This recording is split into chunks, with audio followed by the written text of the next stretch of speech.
Hai guys, hari ni saya nak explain 3 jenis door closer, iaitu SGDC 51, 51H dengan 523BC.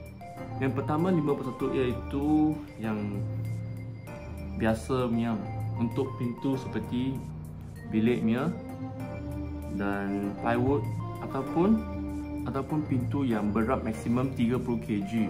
Dia lebar dia adalah maksimum 300 mm. Ni tak boleh pasang dekat fire door sebab fire door berat. Ini untuk pintu yang biasa sahaja. Manakala SGDC 51H, yang bezanya dia lebih satu function, dia atau hold function. Hold function adalah macam serupa macam stopper. Apabila apa tekat itu pintu sampai 90 degree, dia akan stop. Lepas buka 90 degree, 90 degree, tolak sikit, dia akan tutup balik.